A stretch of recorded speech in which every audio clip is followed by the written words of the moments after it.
est chargé de réviser la Constitution sont des affaires qui seront tranchées par le tribunal de l'actualité de ce soir, dont j'ai la charge de présider. Vous l'aurez certainement soupçonné. Pour ouvrir le débat avec moi, le juge Mohamed Youssouf Bachidi, alias Sarasbach. Les juristes non moins porte-parole du CDR. Bonsoir Sarasbach. Bonsoir monsieur. Également la juge Fatoumata Sako Dina, elle est de la base présidentielle. Bonsoir. Aujourd'hui, à Bamako, les consommables sont devenus monnaie courante parce que l'insécurité s'accroît de jour en jour, se traduisant par des braquages, des cambriolages, souvent des morts d'hommes.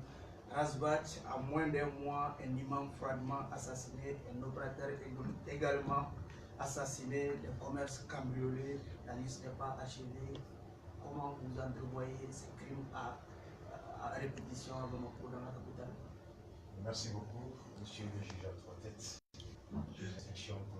Vous l'êtes également ce soir. Merci pour l'invitation. La question elle est très cruciale. Elle est très cruciale.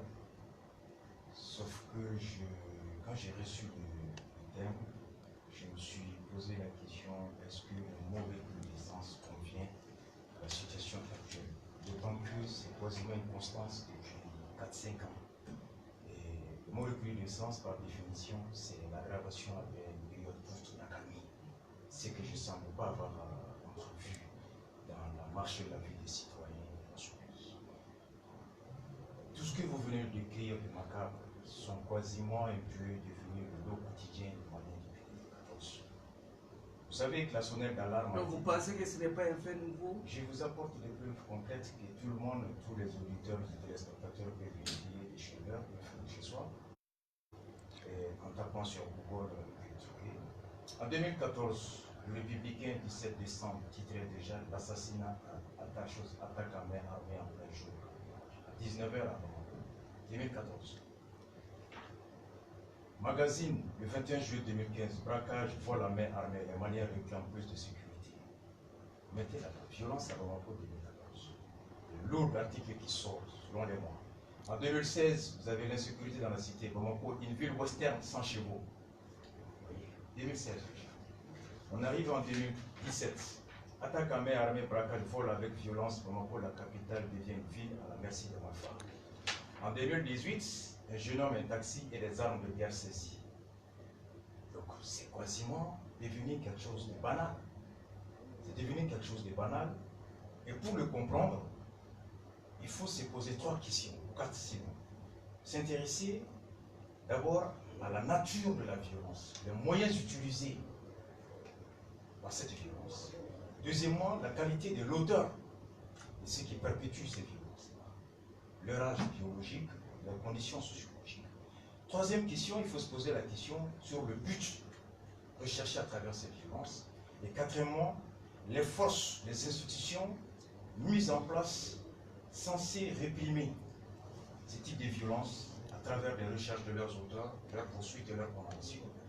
Et cela vous donnera une vue d'ensemble des causes qui n'ont de seul responsable que le pouvoir public.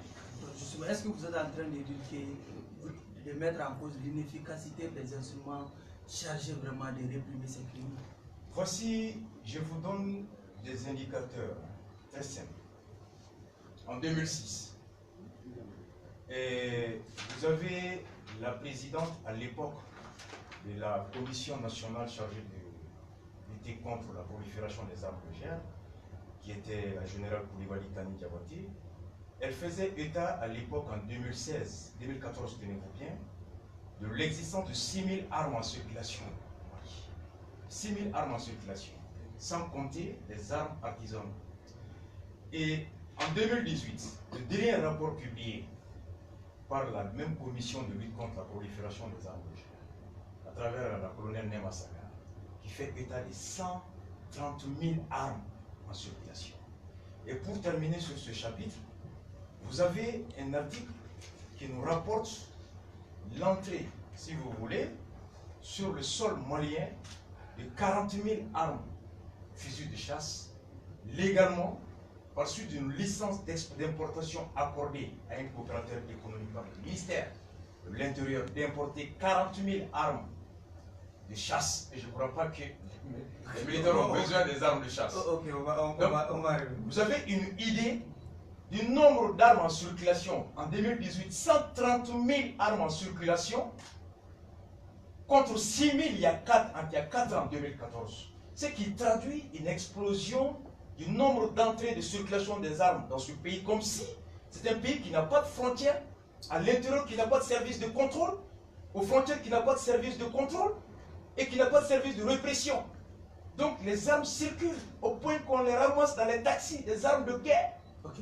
Gina, est-ce que vous pensez également comme Razbach que l'insécurité elle est récurrente du fait que l'État n'arrive pas à récupérer les armes qui sont sorties souvent des casernes à la suite de la crise multidimensionnelle de 2012? Et non, pas du tout, M. Sidibé. Je ne pense pas qu'on va M. Mohamed Abid Lachidi. Et je voudrais juste qu'il m'apporte une précision parce que quand il parlait de la générale Kani Diabaté, il a dit 2006. 2014. Ensuite, il a dit 2014, il avait dit 2006. Je pense que c'est 2014. Ok. Donc c'est parfait. Donc c'est 2014-2018. Ceci dit, avant d'entrer dans le vif du sujet, je tiens à m'incliner devant la mémoire de toutes les victimes de ces crimes crapuleux, que moi j'appelle crimes crapuleux et isolés, de ces dernières semaines. Le cas de l'imam de Tabari qui a été fait à son âme, qui a été assassiné à un de ses oulémas. Nous avons appris que la personne priait dans sa mosquée pendant près de 3 ans. Du jeune apprenti qui a été sauvagement assassiné hier soir. Et de tous les autres, de l'opérateur économique, je crois qu'il y en a 2. Il y en a un qui a été abattu il y a quelques jours à Verny par des bandits qui ont même laissé leur âme. Et de celui qui a été tué par son ami, ça, il n'y a pas de crime plus crapuleux que ce cas-là.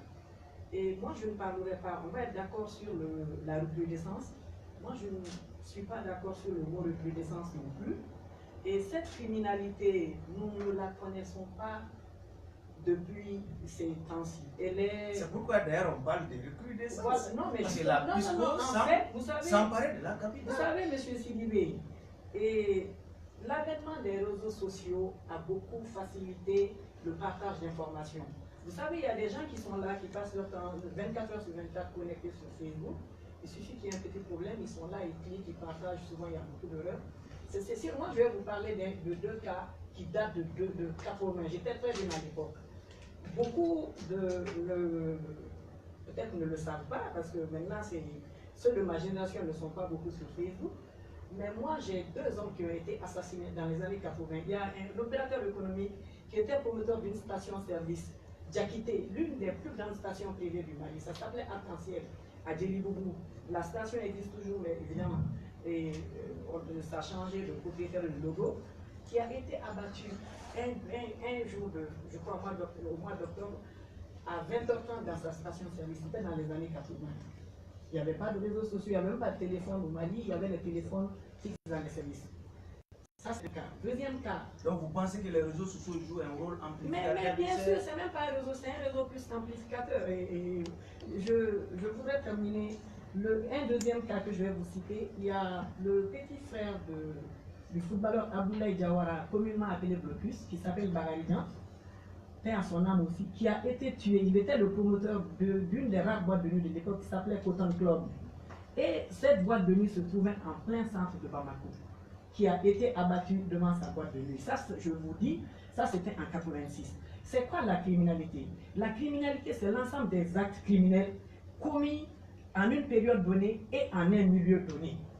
Maintenant, elle est un peu partout. Donc, ce n'est pas un milieu donné, c'est à Bamako, mais il faut aller chercher les raisons de cette criminalité et ailleurs. Ce n'est pas lié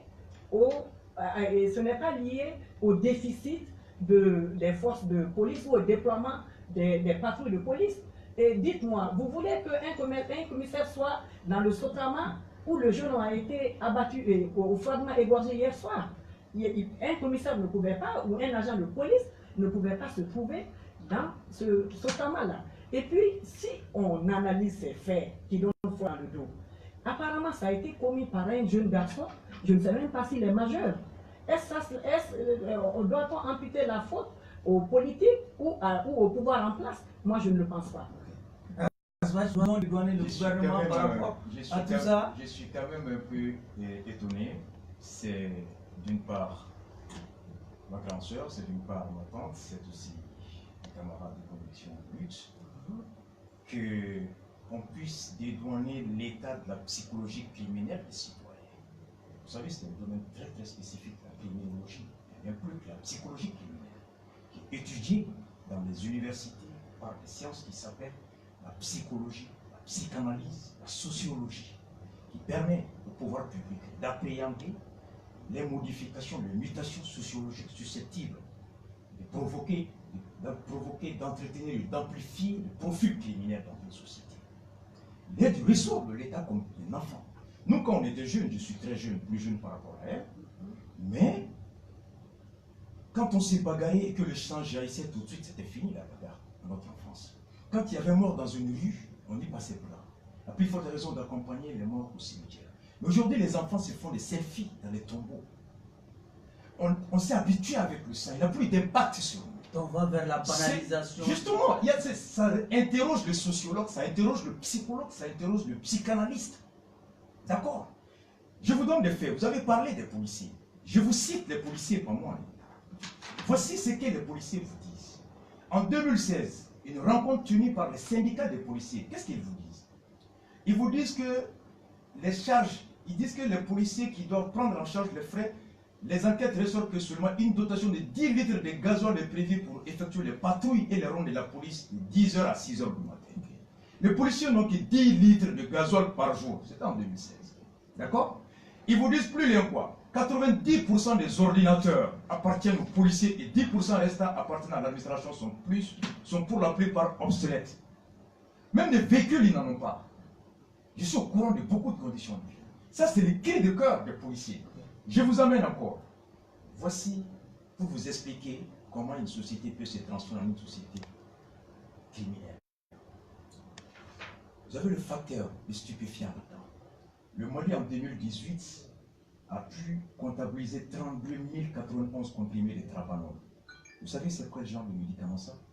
Il est prescrit. Je ne suis ni pharmacien ni psychologue. Vous êtes venu à un débat censé avoir les éléments de réponse. Elle va réagir. C'est pas à vous de Le trapanol est un comprimé qui est prescrit à ceux qui font la folie. Il stimule la violence, ça les calme. Ok? En 2015, source, Direction nationale du commerce et de la concurrence, 3 milliards de francs CFA ont été la valeur d'alcool importé. En 2015, 4 milliards. En 2016, 5 milliards de chiffres donnés au niveau de la direction. Vous savez, ça s'explique par quoi? C'est la faillite de l'État. Je vous avais expliqué 4 éléments.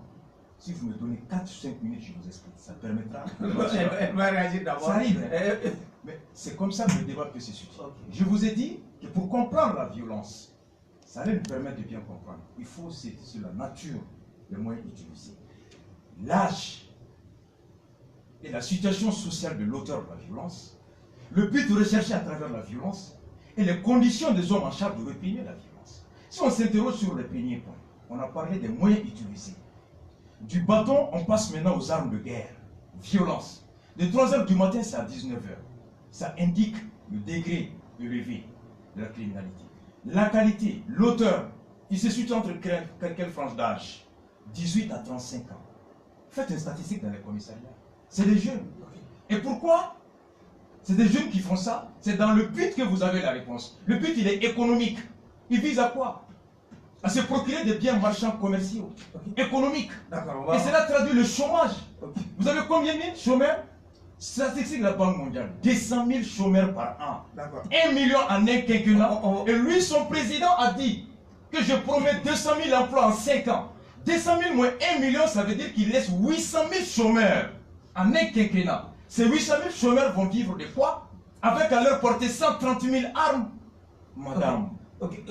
Est-ce que vous pensez, comme Razbat, que les jeunes qui commettent ces crimes-là sont à la limite des laissés pour ou, s'il vous plaît, ou le gouvernement ne dote pas assez la police des matériels adéquats pour combattre ces crimes? J'ai des bons chiffres ici que je vais vous donner qui sont basés sur des éléments réels. Ce n'est pas de la fiction. Mais je voudrais déjà vous alerter sur le temps de parole. Il faut que M. Batili comprenne qu'il n'est pas dans un de ces monologues futiles. S'il vous plaît. Non, parce que je veux avoir droit au même temps de parole. Allez-y. Et je vous assure, vous aurez le même temps que vous jouez votre rôle de modérateur. Ceci dit, il a cité le nom d'un médicament que je n'ai pas bien saisi. Tramadol. Non, c'est pas ce qu'il a dit. Moi, j'ai écrit tramadol ici, c'est pas ce qu'il dit. Il a dit trapadol, quelque chose comme ça. Il peut le dire. Allez-y, c'est moi. Moi, je lui ai posé la question, voilà. Donc, il a déjà, c'est le tramadol, il parle de stupéfiants, c'est très bien. Il aurait dû maîtriser le nom de tramadol, qui est un calmant, tout simplement. Chacun peut faire la recherche sur Google. Ici, le tramadol est un calmant. Donc, vous êtes médecin maintenant? Non, mais je le sais. Je peux tomber malade. Je n'ai pas dit que je ne suis pas pharmacienne. J'ai dit je ne suis pas pharmacienne. Vous savez, monsieur. Vous savez, monsieur. Vous savez ce que c'est que vous le savez mieux que moi, en tout cas, monsieur Batili. Voilà, allez-y au fond. Tous les malins de cette 91 comprimés saisis. Vous savez, monsieur Batili, votre spécialité, c'est de dire beaucoup de contre-vérités. Vous avez la latitude de dire. S'il vous plaît, répondez à ma question. C'est pas moi. S'il vous plaît. Non. S'il vous plaît, revenons à la question. Non, monsieur Sidibé, vous ne pouvez pas est-ce que vous pensez et de prendre le temps de parler est-ce que vous pensez de mon président. Ok, est-ce que vous pensez aujourd'hui que la police est dans les conditions idoines? Je vous ai dit que j'ai les chiffres ici. Ok, l'office central des stupéfiants. S'il vous plaît, on va parler un à un, s'il vous plaît. Allez-y, terminez, madame. Et il a parlé de, vous savez, il a parlé de mon président. Il a d'abord parlé de stupéfiants, de trapateur ou quoi. C'est lui qui sait dans sa tête ce que c'est. Il a parlé de mon président. Moi, je n'ai pas un président. Il y a un président qui a été élu par tous les Maliens. On ne va pas encore le faire. C'est c'est pas parce que lui, il n'a pas voté. Madame, pour gagner du temps, revenons à la question. Mais dans ce cas, vous me regardez tous les deux, vous me permettez de parler. Parce que la spécialité de M. Batili, c'est de dire beaucoup de contre-vérités, c'est de dénoncer tout ce qui ne va pas dans le pays. Donc vous avez l'attitude de démentir. Voilà. On va arriver aux propositions. Sans rien proposer au finish. Il est dans le déni de la réalité. Il est dans l'insinuation perpétuelle. Madame, je vous donne des chiffres officiels. Vous savez, M. Batili, quelqu'un a dit que la plus grande de nos libertés est celle qui nous libère de la peur. Clairement. Vous êtes celui qui manipule la peur de nos concitoyens. Ce n'est pas... Monsieur Batili. Aujourd'hui, c'est l'insécurité qui manipule. S'il vous plaît. Vous êtes là pour expliquer la politique. Vous êtes là pour expliquer la politique et votre président par rapport à l'insécurité. Le débat n'est pas autour. C'est pas Batili. Mais quand il m'interpelle sur mon président, je suis obligé de réagir. C'est le président à nous tous. C'est le Ben président. voilà, dans ce cas, il faut le lui dire. Moi, j'ai les vrais chiffres ici. Vous savez l'état des réalisations du ministère de la Sécurité, de la Protection civile au titre 2013-2018. Il a parlé de 2004. Mais est-ce que les policiers ne parlent pas du manque de moyens, Madame Sako? Vous savez, quand il y a eu l'attaque du Radisson, je vais vous donner un exemple concret. Quand il y a eu l'attaque du Radisson, le policier qui est arrivé, le commissaire du 14e qui est arrivé là-bas, n'avait pas de gilet ni de casque. Aujourd'hui, il n'y a pas un policier malien qui n'a pas un gilet pare-balles, qui n'a pas son casque. Il n'y a pas un policier malien. Je vous mets au défi de le montrer. Mais est-ce qu'il n'y a pas de décalage entre ce que vous appelez cette réforme-là et le résultat sur le terrain? Est-ce qu'il n'y a pas un décalage flagrant? Mais il y a quel décalage? Je vous dis, je vous donne les chiffres. Quand vous dites que les policiers sont dans de bonnes conditions, je vais vous dire, et qu'on arrive ces crimes en termes de renforcement de capacité opérationnelle, il y a eu des formations qui étaient organisées pour mettre en adéquation les méthodes nouvelles de guerre avec celles de notre police. Les nouvelles méthodes de guerre, c'est quoi? C'est la guerre asymétrique, c'est la cybercriminalité, tant à l'intérieur du pays qu'à l'étranger. Et ça veut dire que nos policiers ont bénéficié de formations à l'étranger. Et il y a eu l'achat d'équipements. Et il s'agit essentiellement de moyens matériels. Il y a 527 véhicules qui ont été mis à la disposition des forces de police. Il y a 46 ambulances. Il y a 286 motos. Il y a des effets d'habillement et de transmission, des armes et des munitions qui ont été mis à la disposition de nos forces de défense et de sécurité. Comment peut-on nous dire ce soir que ces forces de défense et de sécurité sont devenues? Est-ce que vous êtes en train d'ignorer tous ces efforts du gouvernement? C'est la question, je me demande si on est dans la même république. Parce qu'il y a moins d'1 mois, les policiers ont failli marcher. J'étais aux obsèques de l'un de leurs qui a été tué au cours d'un maintien d'ordre fin décembre ou quelque chose en commune 1. Pourquoi? Parce qu'ils ne portaient pas de casque. Ils avaient déposé un préavis de grève. J'ai interviewé les auteurs. J'étais aux obsèques à l'école de police. dans la revendication, c'était de leur doter des casques. Il y a moins de mois. C'est pourquoi je me demande si on est dans la même République. Je n'ai pas dit que c'est moi qui parle. J'ai cité les responsables des policiers dans le cours d'une interview qui te disent les conditions dans lesquelles ils travaillent. Je lui donne un indicateur. Elle a énuméré tous ces moyens, ces chiffres qui peuvent manipuler les esprits faibles. Tenez-vous bien le commissaire du 3e arrondissement. Qu'est-ce qu'il dit lorsqu'il a été interpellé, invité à une conférence organisée par les populations de la commune 2 par rapport à l'insécurité? Il leur a dit qu'en commune 2, il a une superficie de 16 km à couvrir, 20 000 à 200 000 habitants à sécuriser, et que par rapport au nombre de policiers en sa disposition, ça veut dire qu'il a 1575 individus à sécuriser par un policier. Un policier pour 1575 individus. Et sans compter, d'après lui, la grande mosquée, les dépôts de gaz, zones industrielles, Stade Modibo, les bars et autres. Vous savez, nous avons l'effectif de la police du Mali, c'est combien? Source Interpol, 7 000 hommes. Le ratio de sécurité de police par habitant. Vous avez une idée là-dessus? Non. Je vais vous le donner.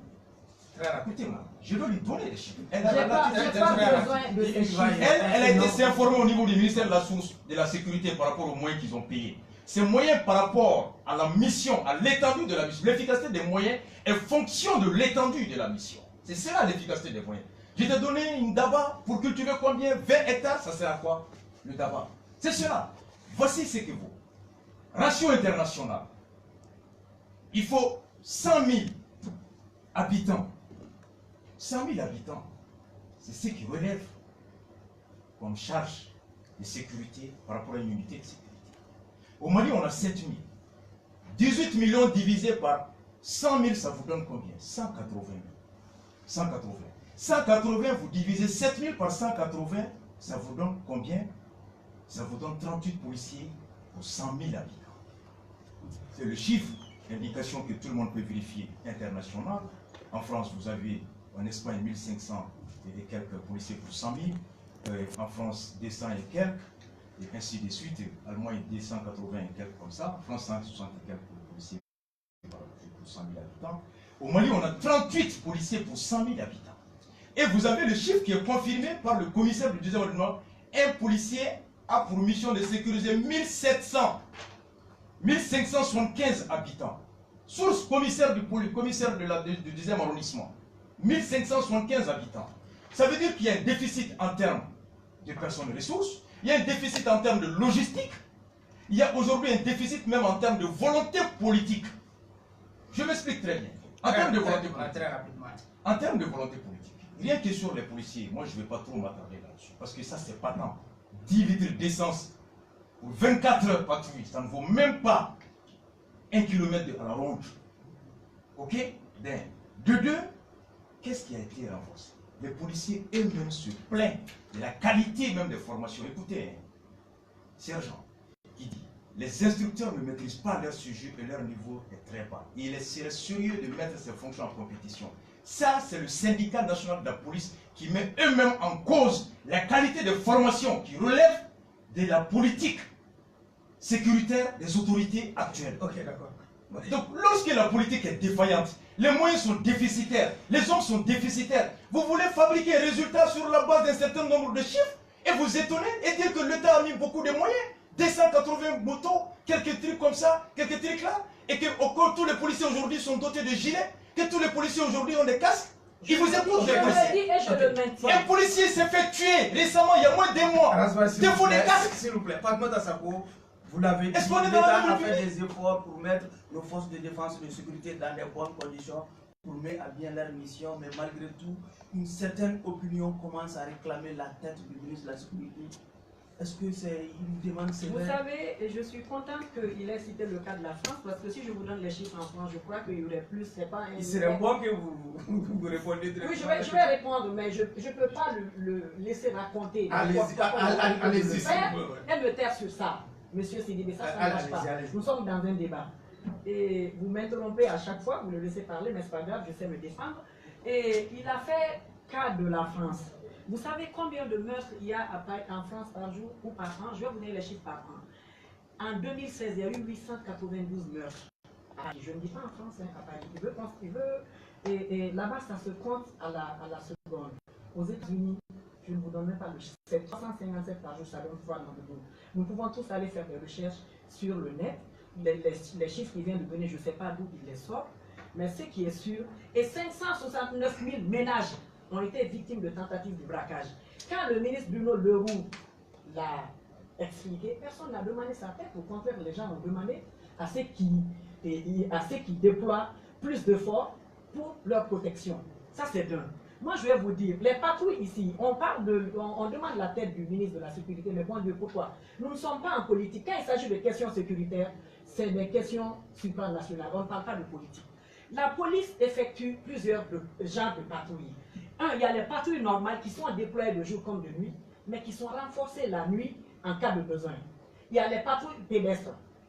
Elles sont dédiées aux missions dans les marchés et dans les lieux publics. Il y a des patrouilles motorisées qui font un travail de veille et de surveillance dans Bamako. Et toutes ces patrouilles sont organisées par les 16 commissariats et les forces spécialisées.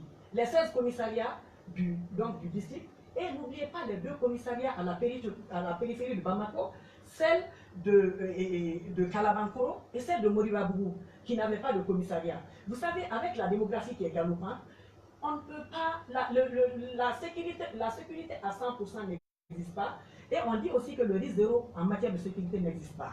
Et il y a la BAC qui intervient en cas de menace assez importante.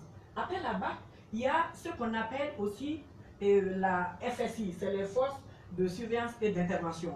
Il y a 3 grands checkpoints à Bamako que tout le monde voit. À partir de 23 h, tu te retrouves en ville. On ne peut pas rater les checkpoints des différents ponts. Et en plus de ça, il y a un checkpoint au pont de Weweyanko. Ça, tout le monde le sait parce que c'est l'entrée du Mandé. C'est pour éviter justement qu'il y ait le grand banditisme, qu'il y ait le trafic de véhicules.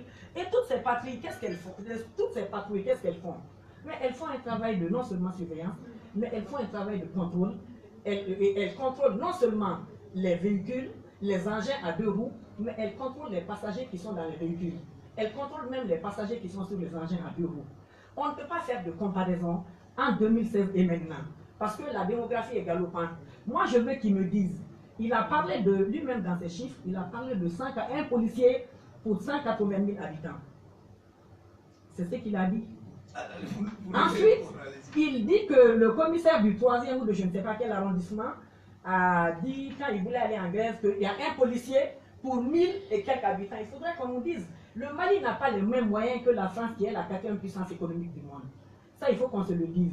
Vous savez, quand on a l'habitude d'être en face de téléspectateurs ou de suiveurs, on ne peut pas se permettre de venir raconter n'importe quoi dans un débat. Ça ne marche pas. C'est vous le modérateur. Modérez des 2 côtés. Ok. Arasba, est-ce que c'est trop demandé aujourd'hui par une partie de l'opinion qui réclame vraiment la tête du ministre de la Sécurité? Vous savez, elle vient de parler des patrouilles. Encore une fois, allez-y bien vous informer. Ça vous évitera d'avancer. Je suis très bien informé. Ça vous évitera d'avancer. Je suis bien informé et par les personnes qui laisseront paraître des choses qui ne sont pas bonnes à vous connaître. Vous savez, je vous cite toujours les policiers, qui sont les hommes de terrain. Les policières ou les policiers? Les policiers, les 2. Policiers et tout le monde. Qui vous disent ici que nous avons besoin de véhicules pour effectuer beaucoup de patrouilles et les rondes de police. Vous savez, selon le directeur général de la police, combien de patrouilles ont-ils effectué en 2017? 1154 à Bamako. 1658 au total à Bamako, juste l'ensemble du Mali. Vérifiable sur le bord, journaux qui ont rapporté ces rapports d'inconférence. Sur l'ensemble du Mali, ils ont effectué 1658 dans les régions, à Bamako, sur 1154 patrouilles. Vous divisez 1154 par 365, ça vous donne à peu près 3 patrouilles par jour. Et vous savez combien d'hommes sortent pour une patrouille? Vous le savez? Merci. Je vous vous dis ce que les policiers disent là-dessus. D'accord. Et moi, j'ai les chiffres officiels. Ce n'est pas des policiers. Je vous adore la vie. Écoutez bien ce que les policiers disent. Ils disent que c'est ils disent que ceux qui n'ont pas assez de moyens confectionnent. Nous achetons même les matériels consommables, notamment le papier, a déploré un commissaire de police. Écoutez bien ce qu'ils vous disent. Ils vous disent, par rapport, généralement, les véhicules qu'ils utilisent lors des enquêtes, c'est eux-mêmes là. Pour ce qui concerne les équipements ou les fusils qu'ils détiennent, ils disent que les plus dotés, quand ils sortent en patrouille, seuls les inspecteurs et les commissaires ont des armes, disposent d'armes. Tous les autres. Ça, c'est ce que les policiers eux-mêmes disent. Moi, je voudrais... La patrouille. Je voudrais bien Au cours savoir... d'une patrouille, que les inspecteurs et les commissaires ont des armes. Le reste n'en ont pas. Ils demandent la dotation individuelle des policiers en armes. Je voudrais que M. Bachir, Donc, lorsqu'on me dit... citer des policiers... Mais c'est le syndicat qui parle ici. Mais je voudrais qu'il cite les noms des policiers parce que nous sommes dans un débat. C'est ce que je vous ai dit. Vous savez, il faut faire la différence. Journal Le Non, Pays, hein, 24 novembre le pays, 2016. bon, Excuse-moi. Je vous laisse ça aussi. Monsieur Bachir, Je vous cite le commissaire du 3e arrondissement, Moussoubi Arbi, qui est cité là-dedans. Dans un Vous journal. avez, dans un journal qui s'appelle Le Reporter, l'article de le journaliste s'appelle Naan Moumama. Journal Le Reporter. Moi, je ne me fie pas à ce que Mais- racontent des journaux. mais c'est les journaux. Vous venez de dire un nom. Mais ça, c'est très bien parce que vous citez des policiers, mais vous ne dites jamais de nom ni de commissariat. C'est le trop facile. syndicat de la police qui le dit, Moi, je qui appelle les journalistes qui moi, leur je font vous part de invite leurs sur les conditions de patrouilles. travail. Bon. Le préavis de grève qui a été déposé par le syndicat de police, les doléances ont été rendues publiques, dans lesquelles doléances nous détenons qu'il y a l'absence de casque, mort d'un policier pour défaut de casque. Dans un grand direct. Moi je suis Sarapolé, j'écris. Voilà. Ça ne veut pas dire que Je suis mon Sarapolé. ton, je le maîtrise. Mais dans ce cas, quand vous êtes en face d'une femme, et puis même si dans un débat, moi je suis Sarapolé aussi. Mais je lui ai posé une question, il était content d'y répondre, mais il ne l'a pas fait. Vous m'avez parlé de la patrouille. Non, Je vous ai sur donné le le nombre. nombre de patrouilles. Non. Vous m'avez parlé des Non, conditions je de vous patrouille. ai dit Les conditions de... le nombre d'hommes qui sortent pendant une patrouille. Le nombre. C'est ce qui s'est passé. Voilà. Vous savez en moyenne, Vous vous savez, savez s'il vous en plaît, moyenne vous combien, savez, vous savez en moyenne combien d'hommes sortent pour une patrouille? Mais le nombre est quoi? C'est S'ils n'ont un- pas le moyen, C'est vous qui le dites. le nombre il est quoi? Mais c'est vous qui le dites, monsieur. Le nombre est quoi? Mais c'est vous qui le dites. La police c'est le moyen. Et ne pensez pas que La police c'est le moyen. Et le moyen de la police ce sont que quoi? vous dites n'est pas parole d'évangile, c'est le monsieur moyen matériel. Bacheli. Monsieur Votre Bacheli, police a déposé un préavis de grève. ce que vous dites n'est pas Votre parole police se d'évangile. plaint. Se plaint du nombre de carburant qu'il a fourni par jour. Votre police se plaint de l'absence de GIA de pare-balles. On va parler. Votre police se plaint de S'il tout. vous plaît, on va parler. Et vous voulez dire que la police est On va parler, incompétente? s'il vous plaît, Que la police est état dans toutes ses conditions. s'il vous plaît, Alors on va pourquoi parler. la grève? Moi, je vais... Madame, c'est moi qui avais la voilà, on va parole. Vous m'avez posé une question. Le temps joue vraiment contre nous, s'il vous plaît. Monsieur, s'il vous Vous plaît. allez réagir à cette demande d'une Il y a partie 500... des associations religieuses qui demandent le retour de l'application de la peine capitale, la peine Il y a de mort. 500, S'il entre vous 500 plaît, ma et question, 800 madame. hommes. Non, parce qu'on était sur une question. Monsieur Sidibé, c'est facile, moi, de m'interrompre à chaque fois. Et vous le savez, monsieur Batini, quand il continue, vous lui dites oui, juste une minute. Loin de Si, moi, on a les loin de débats, moi. non, mais dans Cette ce cas, je dirais impartialité, ce que je veux, madame, s'il s'il vous vous plaît. plaît. Monsieur Batini, il y a entre 500 et 800 hommes qui sortent en moyenne dans une patrouille. Et souvent, les patrouilles maliennes sont accompagnées par les hommes de l'aménagement pour qu'ils fassent leur... S'il vous plaît. Je parle des patrouilles qui sortent tous les jours Et une de le patrouille commissariat. est composée de combien de gens? Je parle des patrouilles sur Une l'ensemble. patrouille d'un commissariat d'une localité Je précise. parle Par de exemple, une la- patrouille de votre... Je parle des Une patrouille dans patrouilles. votre S'il vous commune. plaît, Razva, s'il vous plaît. Non, je veux qu'elle me précise. Oui. Les, va oui. que vous dites que J'avais vous qu'elle dise connaissez. Elle la termine, patrouille. vous allez réagir, s'il vous Le- plaît. le- On va parler Le directeur a d'un- donné le nombre de patrouilles. S'il vous plaît. Une patrouille est composée d'une unité de Terminez, base. Peut-être qu'il y a plusieurs Voilà. Ah, c'est ce que je veux que vous me dites. Peut-être qu'il y a plusieurs. Une patrouille part de 15 personnes S'il vous dans plaît. le commissariat. Terminez, Une madame. patrouille dans mon Je quartier. parle dans le district de Bamako. C'est C'est pourquoi. ce que Mais je la vous ai patrouille bien conduite par dit. qui? La patrouille conduite par le Vous commissaire savez du tous 15e les fois qu'on arrondissement. n'a pas pris la même Prenons langue le de 5e arrondissement. Molière. Quand le 5e On arrondissement ne fait parle des pas la même patrouilles, langue est-ce de que c'est 500 Molière hommes? ou on n'a pas la même maîtrise de la Je langue de vous ai Molière. posé Je une vous question. ai dit. Lorsque le commissariat de Je- votre Monsieur commune Batini, mène ce une que patrouille, vous n'avez pas c'est avec combien de personnes? On va parler. Elle me parle de mille. Non. Oui, mais Je veux qu'elle soit assez Non, vous allez technique, réagir après. scientifique. Vous allez La réagir patrouille après. au niveau Vous local. ne maîtrisez ni Non, moi je suis Ngolo, je ne suis pas Pierre pour maîtriser la langue de Molière. D'où la raison de bien m'expliquer. Une patrouille conduite par un commissariat local est composée à la base de combien d'hommes? Vous savez, vous manipulez la C'est facile de 500. Est-ce que le commissariat est-ce que le premier arrondissement a 500 sont? Est-ce que le deuxième arrondissement a 500 sont? Troisième arrondissement a 500 sont? Madame, terminez s'il vous plaît. Non, c'est par rapport pour les auditeurs que je veux l'obliger à préciser sa pensée. Madame, s'il vous plaît, revenons. Non, intellectuellement. Madame, intellectuellement. C'est moi, si vous avez une patrouille de votre commissariat est composée de combien d'hommes? S'il vous plaît, cette demande. Madame, un débat partout dans le monde est interactif. Vous devez être psychologiquement armé à supporter, à tisser, préciser le nom. C'est cela un débat. Moi, je ne suis pas. C'est cela un débat. Vous savez, non. C'est cela un débat, madame. Vous savez ce que les Maliens attendent de nous? Non, ils attendent de nous la clarté, ils attendent de nous la précision, ils attendent de nous des on analyses va aller à l'autre pourquoi sujet si vous ne voulez pas réagir. Mais comment à vous cette... voulez vous dire? Allez-y, réagissez maintenant, s'il vous plaît. À cette demande des J'ai associations religieuses. clairement qui dit, demandent... non, je termine sur mes patrouilles. Allez-y, terminez sur la patrouille. J'ai clairement parlé de plusieurs patrouilles. J'ai parlé de patrouilles pédestres. J'ai parlé de patrouilles motorisées. Et c'est l'ensemble des patrouilles qui composent 500, 500 et 800 hommes par moyenne. Et selon les besoins et selon la situation sécuritaire, c'est vérifiable partout. Vous savez, M. Bathily pense qu'il est le meilleur dans son domaine, c'est-à-dire qu'il est manipuler la peur de nos concitoyens. Monsieur Bathily, vous prenez la haine, vous prenez la violence. Le plus grand apport de la haine au Mali, il est en face de moi, c'est vous, Mohamed Bathily. S'il vous plaît, mais ne pensez pas que c'est en criant. Ne pensez pas que c'est en criant que vous allez. Les chiffres à la base. C'est cela, madame. On va maîtriser votre souffle, maîtriser votre émotion. Laissez Bathily. Et faites comme si je n'existe pas. Adressez-vous aux auditeurs, aux téléspectateurs. Donnez-leur la quintessence de la politique de l'homme dont vous êtes venu soutenir les actions ici. C'est de cela qu'il s'agit. C'est pas Rasbati. Faites comme si Bathily n'existe pas. Faites comme si Bathily n'existe pas. On vous écoute. Donnez des éléments. Donnez des éléments. S'il vous plaît. Donnez des éléments.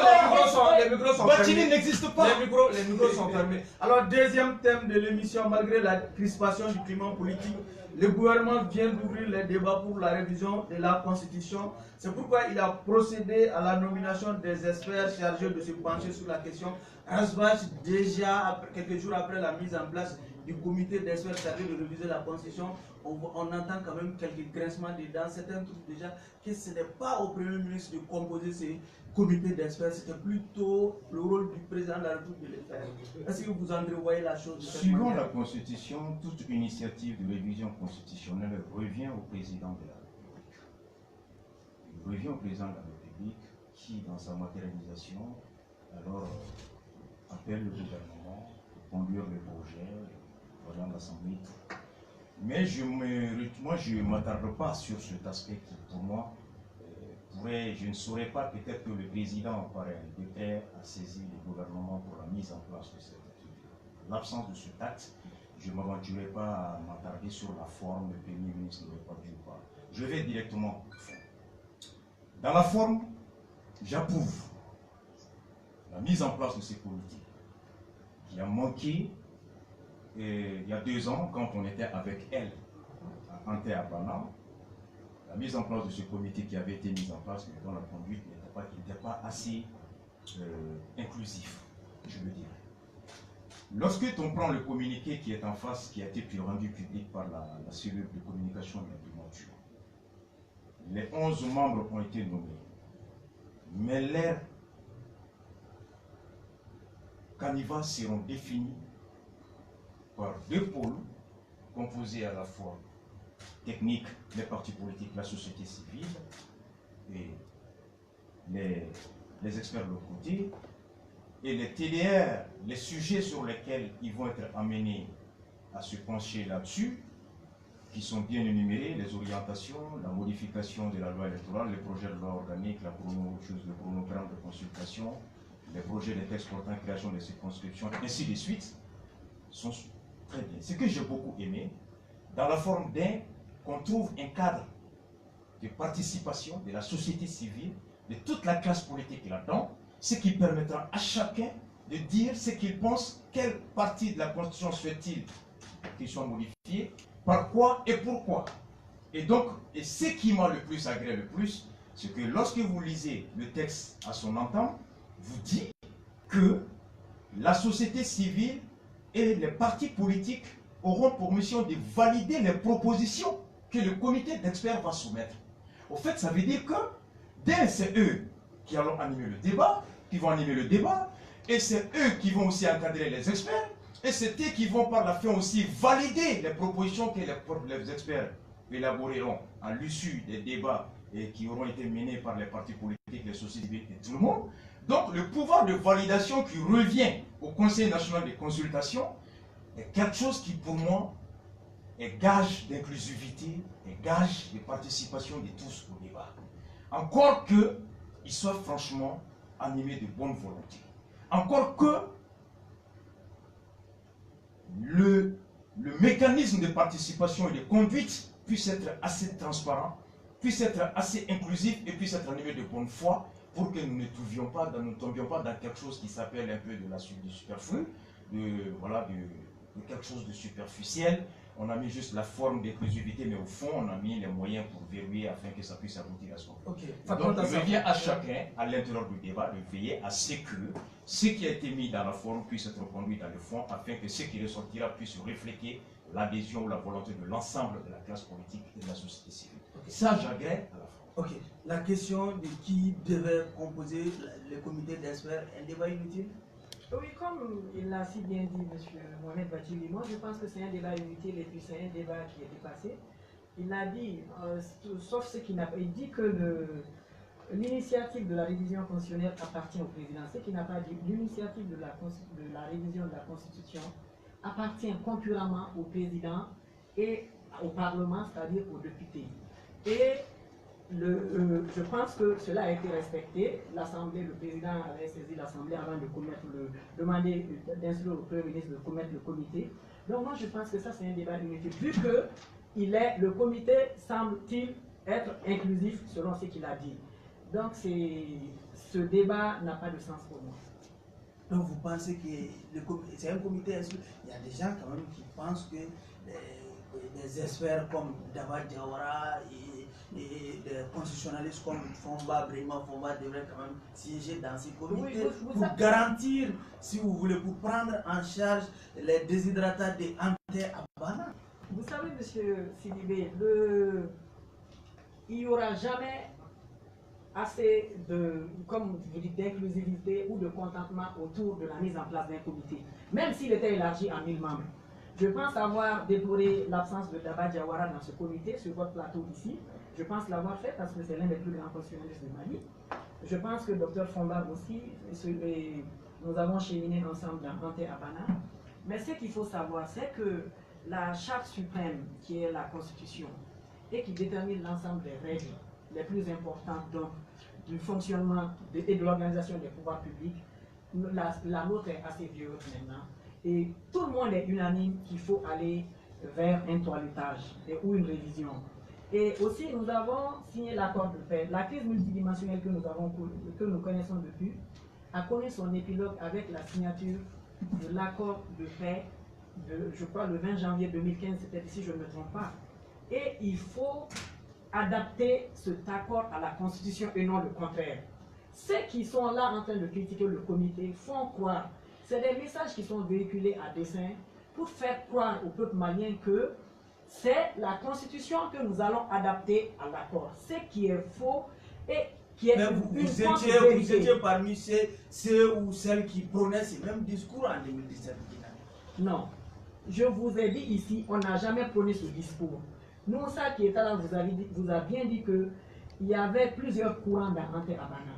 Nous avons estimé que le moment n'était pas bien choisi. Le moment était inopportun pour organiser une révision constitutionnelle. Et nous voulions que ça soit inclusif.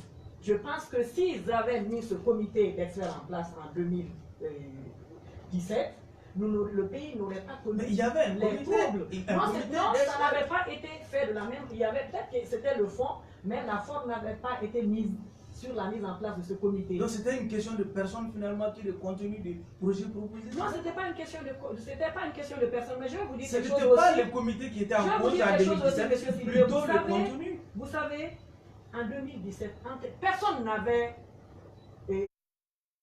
et personne ne monopolisait, n'avait le monopole de Ante Abana. Ante Abana, comme moi j'aimais à le dire, c'était les Maliens qui en avaient marre. Ils sont des gilets jaunes à la Voilà. française. Bon, je ne parlerai pas de gilets jaunes parce que ne me mettez pas dans la bouche ce que je n'ai pas dit. Il y avait tout dans Ante Abana. Il y avait beaucoup de gens qui étaient là parce qu'ils en avaient marre de leur quotidien.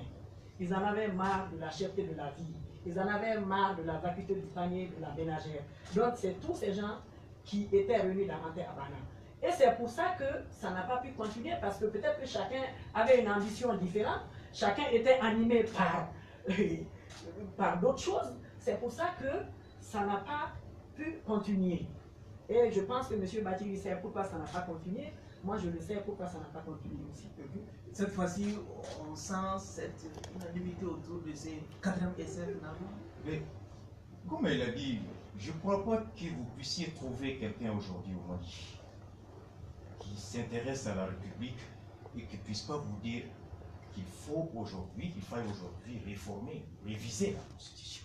L'opportunité ne se pose pas. Non, la nécessité se pose. Il y avait une question d'opportunité en 2017 qui n'est pas complètement paniée. Mais entre-temps, est passé les élections présidentielles qui ont été l'occasion de mettre à l'épreuve certaines institutions, de voir leurs limites et se convaincre qu'il faut aller vers ça. À ce titre, nous, au niveau de CDR, comme beaucoup d'autres, nous sommes aujourd'hui qu'on puisse réformer le processus électoral, qu'on revienne à la CENI, à sa création, pour la doter de toutes ses prérogatives, structures indépendantes, avec pouvoir d'organisation pleine et non de contrôle, qu'on dépossède l'administration. Nous sommes aujourd'hui pour la révision constitutionnelle, en ce sens qu'il y a question aujourd'hui par rapport au mode de nomination des membres de la Cour constitutionnelle. Nous sommes aujourd'hui pour la révision, en ce sens qu'aujourd'hui, il est important que la séparation des pouvoirs est tout sauf réelle au Mali. Le pouvoir judiciaire est inféodé au pouvoir exécutif. Le président de la République, selon la Constitution, est le chef suprême du Conseil supérieur de la magistrature qui a pouvoir de mutation des juges. Le président de la République, selon la Constitution, a le pouvoir de nommer, sur proposition par décret, les membres de la Cour suprême. Donc, il n'y a pas de séparation des pouvoirs. Nous sommes qu'on aille vers aujourd'hui une démarche qui puisse vraiment rendre effective cette séparation, qu'on puisse enlever le président de la présidence de la République de la Société et en faire aujourd'hui ce qu'elle a dit. Je ne suis pas d'accord avec elle. Ce n'était pas ça l'objectif au niveau de l'Anté-Abana. La révision en 2017, j'espère qu'elle ne soit pas motivée par cela cette année, était de transformer la Constitution pour la calquer sur l'accord. C'était ça qu'on lisait à travers le projet. Et qu'est-ce qu'on avançait comme argument? Que nous avons signé un engagement à Alger. Il faut le respecter. Et que cet engagement disait qu'il faut revoir l'architecture institutionnelle pour accroître ou améliorer la participation des citoyens dans la gestion des affaires publiques. J'aimerais que, à travers cette révision, et vous avez entendu le gouvernement dire que l'année 2019 sera une année d'élection sénatoriale, ainsi de suite. On l'a tous entendu. Qui parle du Sénat?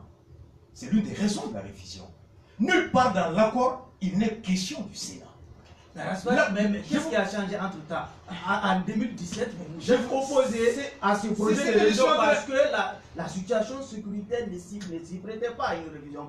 Qu'est-ce qui a changé entre temps? C'est ce que je dis. En 2017, la situation sécuritaire était l'élément majeur de l'opposition de ceux qui étaient au sein de Anté-Abana. Mais entre-temps, est passé les élections qui ont été l'opportunité d'évaluer certaines institutions et qui nous a amené à prendre conscience qu'aujourd'hui, il est urgent, par rapport même aux élections futures qu'on a devant nous, de revoir le processus d'organisation afin qu'il ne soit pas organisé dans les mêmes conditions que les présidentielles et qu'on ne soit pas amené à sortir dans la rue pour continuer les mêmes contestations et fragiliser le climat social. Voici la nécessité, la quiétude, l'esprit de paix qui nous donne. Et pour terminer à ce niveau, quand on parle de l'accord, vous en avez fait cas, on a signé, c'est ce qui a été avancé. Je vous mets au défi de tout le monde. Nulle part dans l'accord il n'est question. L'esprit du Sénat, l'esprit dégagé dans l'accord qui est la participation, d'augmenter la participation des citoyens. Nous avons des institutions aujourd'hui dans notre constitution qui ont été créées et qui jouent ce rôle. Le Conseil économique, social et culturel est un organe composé de qui? De représentants des syndicats, de représentants des collectivités, des Maliens de la diaspora, qui ont pouvoir de donner leur avis sur toute politique de développement économique. On va donner le temps à Fatmata Sangwa de réagir, qui nous tient après vous. Déjà, je voulais lui dire que si il dit qu'il n'y a pas de séparation de pouvoir au Mali. Vous le contestez? Vous dites que le pouvoir législatif et le pouvoir judiciaire est inférieur au pouvoir exécutif. Si c'était le cas, je crois que vous seriez en prison, M. Kachi. C'est mon frère. Si c'était le cas, Mais non. je vous l'ai dit. Qui est le président du Conseil supérieur de la magistrature? S'il vous plaît, elle va terminer. Mais allez-y. Mais non, soit elle ne comprend pas, ou elle fait semblant. Et puis je voudrais dire à M. Mohamed Batili que le bicaméralisme qui est et dont on fait cas dans l'accord, le bicaméralisme veut dire... Non, je ne permets pas, vous savez... Si vous ne permettez pas, ça allait vous permettre. Allez-y, madame, terminez. Vous savez ce que ça veut dire un parlement bicaméral? C'est quoi? Un parlement de chambre. Voilà, donc il en est fait cas dans l'accord. En fait, c'est le Haut Conseil des collectivités qui va sauter et que le Sénat va remplacer, tout simplement. C'est ça. J'ai clairement dit, vous dites que vous n'avez pas compris ce que j'ai dit. J'ai dit qu'on ne devrait pas adapter la Constitution à l'accord, mais c'est bien le contraire, c'est ce que je vous ai dit. C'est l'accord que nous allons adapter à la Constitution, qui est la loi fondamentale du Mali. Je vais vous lire l'article 3 de l'accord. Qu'est-ce qu'il dit? Il dit, les institutions de l'État malien prendront les dispositions requises pour l'adoption des mesures constitutionnelles nécessaires à la mise en œuvre des dispositions du présent accord. Cela veut dire que l'acte juridique qui relève des inconstitutionnalités sera corrigé et mérite d'être corrigé avec la révision constitutionnelle. Vous l'avez si bien dit, tant qu'on ne révise pas, il y a des manquements et il y a des insuffisances que nous ne pourrons jamais corriger. Ça, il faut qu'on soit d'accord là-dessus. Maintenant, quand vous me dites que le Sénat n'est pas mentionné, peut-être que nous n'avons pas le même accord, le Sénat fait bien partie, c'est une deuxième chambre qui devra être créée et donc le Haut Conseil des collectivités devra sauter.